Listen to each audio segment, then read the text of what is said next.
हाँ जी, good morning. कैसे हैं आप लोग? बढ़िया।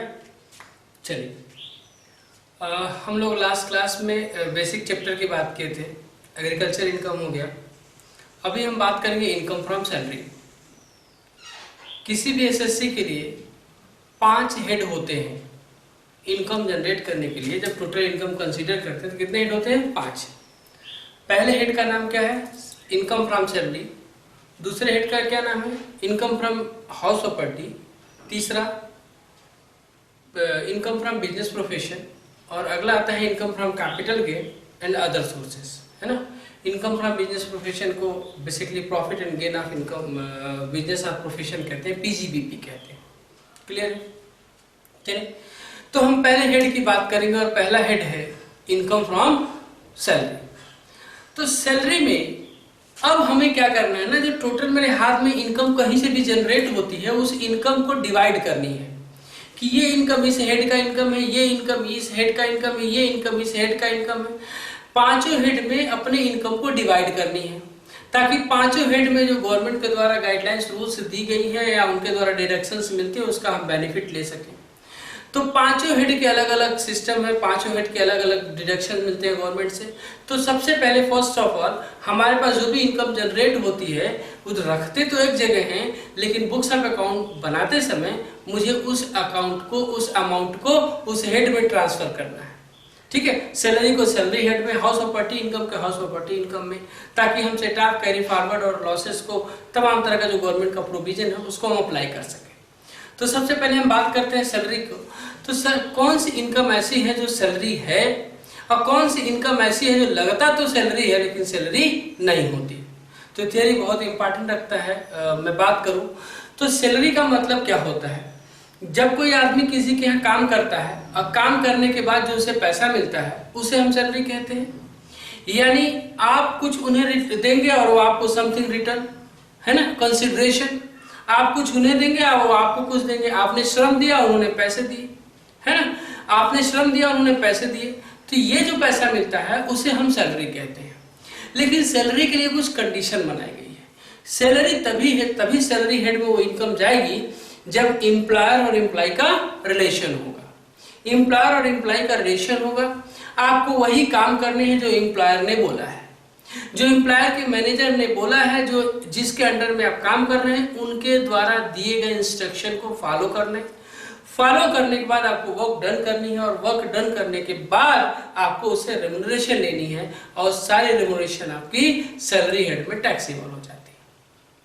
लेकिन ये मस्ट है कि उनके बीच में जो रिलेशन है वो किसका होना चाहिए? एम्प्लॉयर और एम्प्लॉय का। तो बहुत सी कंफ्यूजन भी हो जाती है, कई जगह पैसा तो मिलता है हमें लेकिन सैलरी हेड में नहीं जाती। इसका एक डिस्कस बोर्ड पे लिखा हुआ है, जरा देख लें।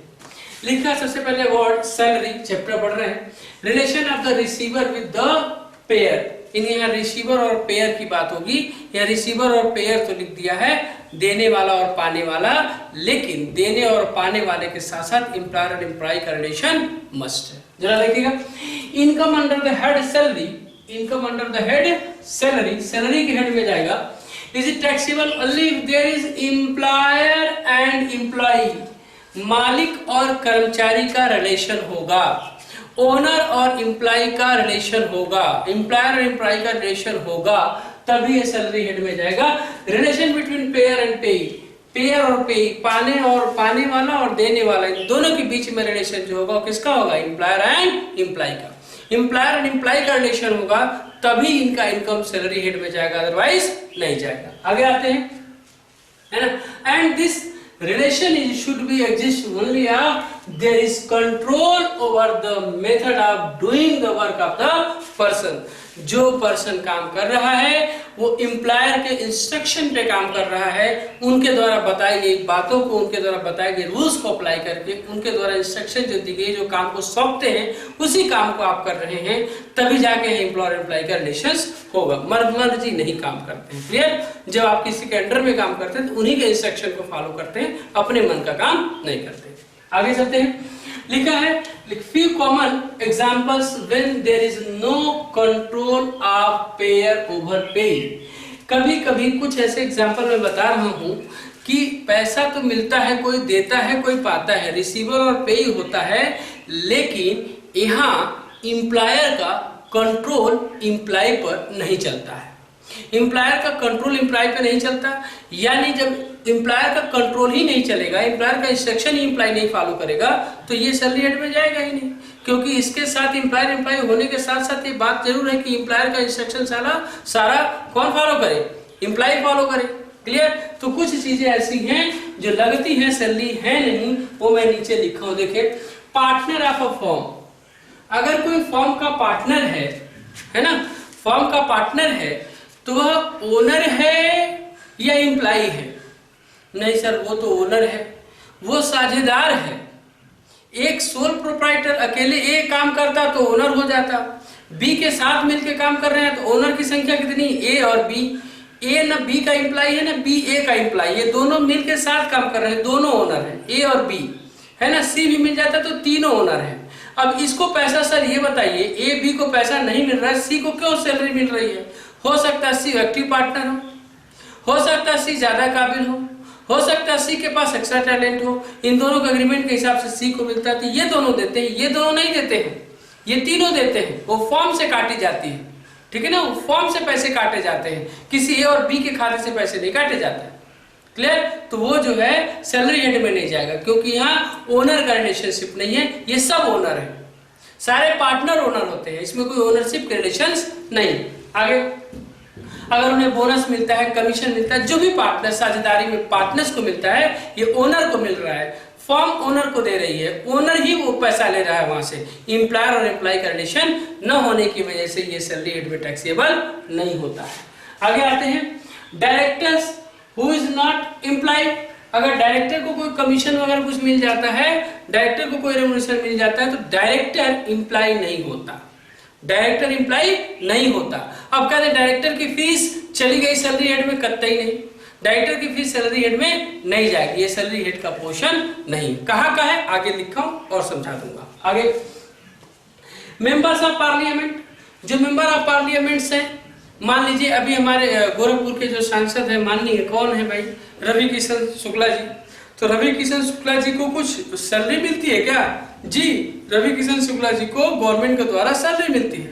तो रवि किशन शुक्ला जी को जो सैलरी मिलती है वो इनकम फ्रॉम सैलरी हेड में नहीं जाएगी।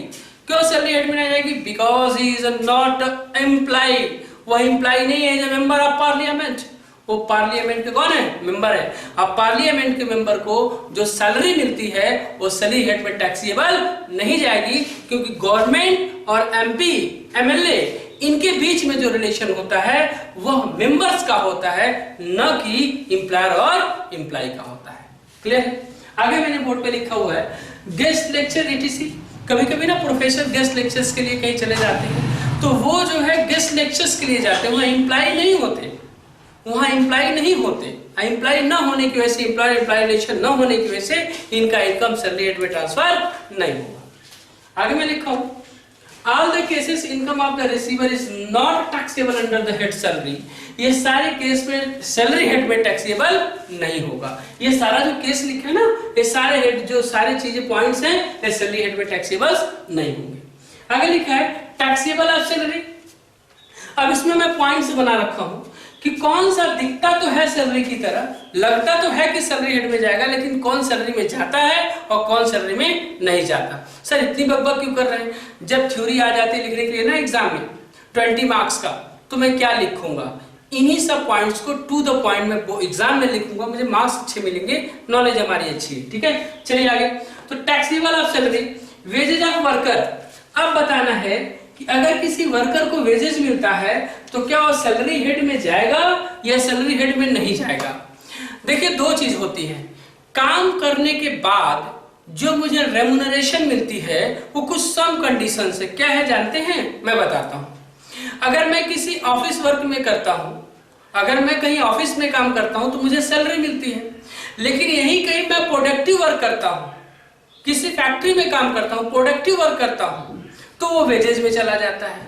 क्योंकि प्रोडक्टिव वर्क ना प्रोडक्शन एक्सपेंसेस होते हैं, वो डायरेक्ट एक्सपेंसेस माने जाते हैं, और सैलरी जो इनडायरेक्ट माने जाते हैं, वो ट्रेडिंग और पीएल वाली बात है। है तो दोनों काम करने के बाद पैसे ही, लेकिन वहां ग्रॉस प्रॉफिट निकालने के लिए, नेट प्रॉफिट निकालने के लिए, प्रोडक्शन कॉस्ट निकालने के लिए, अनप्रोडक्टिव कॉस्ट निकालने के लिए हम वेजेज और सैलरी में बंटवारा कर देते। काम करने के बाद मिला हुआ पैसा वेजेज और सैलरी में बंटवारा कर देते ताकि हम अपनी कॉस्ट सही निकाल सके। तो जब हम कॉस्ट सही निकाल सके, है तो सैलरी ही, तो ये वेजेस भी सैलरी हेड में ही चला जाएगा। तो वेजेस कब दिया जाता जानते हैं? जब कोई एम्प्लॉई प्रोडक्शन वर्क करता है तो प्रोडक्टिव कॉस्ट जाना जाता है, तो सैलरी और वेजेस दोनों की डेफिनेशन एक ही है। एम्प्लॉयर के द्वारा एम्प्लॉय को दिया गया पैसा, वेजेस को भी, और सैलरी का भी वही है, एम्प्लॉयर के द्वारा एम्प्लॉय को दिया गया पैसा। लेकिन सैलरी जाता है इनडायरेक्ट एक्सपेंसेस में और वेजेस जाता है डायरेक्ट। एक अनप्रोडक्टिव के लिए जाता है और एक प्रोडक्टिव के लिए जाता है, इसीलिए इसका नाम वेजेस और सैलरी रख दिया गया। लेकिन हमें इससे कोई मतलब नहीं, हमें इससे मतलब है कि वेजेस भी सैलरी मानी जाती है। सैलरी में चला जाएगा। Salary received by a partner of a firm. अगर बताइए कोई फर्म का पार्टनर है और सैलरी रिसीव करता है, ऊपर डिस्कस किया था, अगर कोई फर्म का पार्टनर है और सैलरी रिसीव करता है तो क्या वो सैलरी हेड में जाएगा या नहीं जाएगा? चलिए बताइए, सैलरी हेड में जाएगा कि नहीं जाएगा? सर वो पार्टनर है, वो मालिक है, वो ओनर है, वो साझेदार है, न कि किसी का नौकर है, न कि किसी का एम्प्लॉय है। एम्प्लॉय नहीं है, इसलिए उसको जो सैलरी या कमीशन या बोनस जो मिलता है वह सैलरी हेड में नहीं जाएगा, वह उसके बिजनेस इनकम में जाएगा। कहाँ जाएगा? उसके बिजनेस इनकम में चला जाएगा। आगे बढ़ता हूं। Third, directors remuneration. जो डायरेक्टर को रेम्यूनरेशन मिलते हैं वो भी क्या सैलरी हेड में जाएंगे? डायरेक्टर किसी का एम्प्लॉय थोड़ी ना है, और जब डायरेक्टर किसी का एम्प्लॉय नहीं है तो वह सैलरी हेड में नहीं जाएगा। कहाँ जाएगा? डायरेक्टर का अदर इनकम में चला जाएगा। कहाँ जाएगा? अदर इनकम में चला जाएगा। कहाँ जाएगा? अदर इनकम में चला जाएगा। क्लियर? आगे बात करता हूँ। Remuneration retired employ, pension to retired employ. अगर कोई एम्प्लॉय रिटायर हो जाता है तो उसे जो पेंशन मिलती है वो पेंशन किस लिए मिल रहा है? वो पास्ट में काम किया होगा, और पास्ट में काम करने के बाद गवर्नमेंट की एक स्कीम होती है, या प्राइवेट में भी कभी कभी स्कीम आ जाती है कि आप मेरे एम्प्लॉय थे, आपके पास ताकत थी, तो 60 ईयर तक आपने काम किया, उसके बाद आप काम नहीं करते तो आप घर में बैठ जाएंगे ना, तभी हम आपको पैसा देंगे। तो घर बैठ जाते तो किस लिए? कभी एम्प्लॉयर एम्प्लॉय थे कि नहीं थे? थे। उनके बीच में रिलेशन था कि नहीं था? था। तो जो पेंशन मिलती है उनको, वो क्या हो जाता है?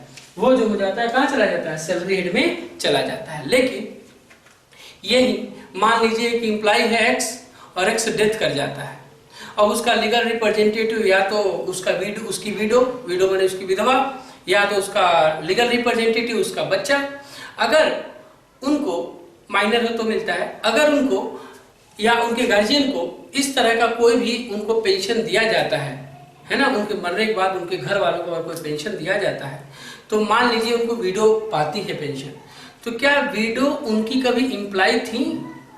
नहीं, वो तो उनके हस्बैंड थे, विडो तो थी नहीं।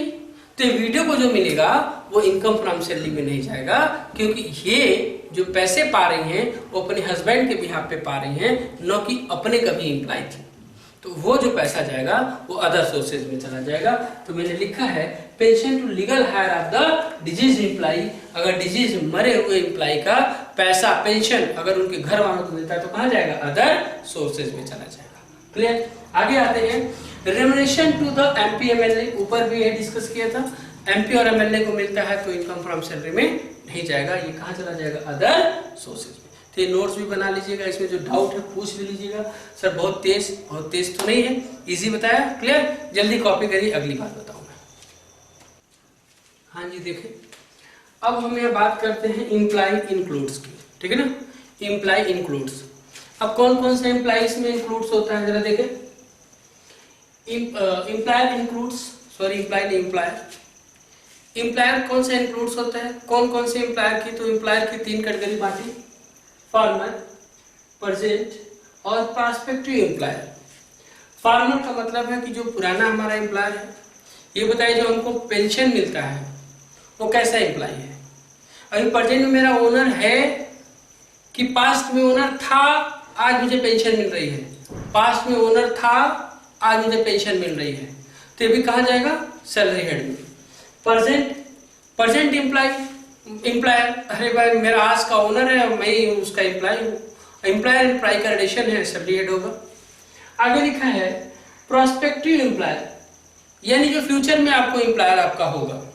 कभी कभी जानते हैं ना, कैंपस सिलेक्शन होता है, चाहे ऐसे एम्प्लॉयर हायर कर लिया जाता है, एम्प्लॉय हायर कर लिया जाता है, अभी उसका एम्प्लॉयर से वर्क नहीं डन कराया गया है, फ्यूचर में हायर कर लेते हैं कि फ्यूचर में 1 साल बाद काम करना है, 2 साल बाद काम करना है, 2 महीने बाद काम करना है, तो ये भी एम्प्लॉयर एम्प्लॉय रिलेशन हो गया और वहां कुछ पैसे मिलते हैं तो किस हेड में जाएंगे, सैलरी हेड में ही जाएंगे। तो फ्यूचर एम्प्लॉयर भी हो सकता है।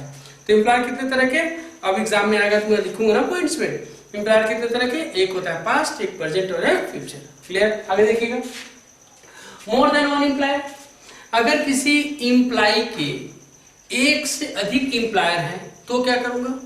जानते हैं पहले जब मैं पढ़ाया करता था तो पार्ट टाइम पढ़ाते थे, अपने यहाँ पढ़ा लेते थे, एक सर के यहाँ पढ़ा लेते थे जहाँ मुझे 5000 मिलते थे, 1-2 लेक्चर लेते थे, 2 घंटे की लेक्चर लेके 5000 चले जाते, फिर दूसरे के यहाँ जाते थे, उनके अभी 5-6 हज़ार रुपये मिल जाते। ऐसे करके मैं 3-4 से 5 जगहों पे पढ़ाता था और सारे पैसे जोड़ने के बाद मेरे लगभग 25 से 26 हज़ार रुपये बनते थे।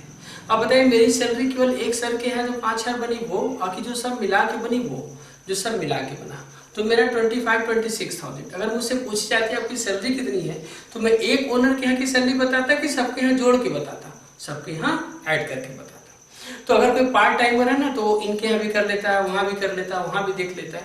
तो अगर एक से अधिक एम्प्लॉयर हैं आपके, तब भी आपके जितने भी एम्प्लॉयर हैं सबकी पैसे जोड़ के अंडर हेड कहाँ चला जाएगा, सैलरी में चला जाएगा।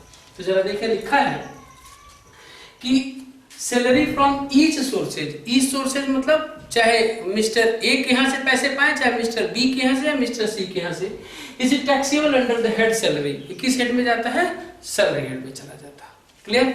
एक एग्जांपल लिखा है, mister Samar work in 2 places, Samar ji जो है वो कितने जगह, क्यों भाई समर कितने जगह आप काम करते हैं, माना 2 जगह, part time job, his salary from both places calculated under the head salary, दोनों जगह की सैलरी जोड़ के आपकी सैलरी हेड में ट्रांसफर हो जाएगी। यानी एक से अधिक आपका एम्प्लॉयर है तो भी कोई बात नहीं, वो सैलरी हेड में ही जाएगा, दोनों एम्प्लॉयर का पैसा जोड़ के सैलरी हेड में ट्रांसफर कर दी जाएगी। क्लियर है?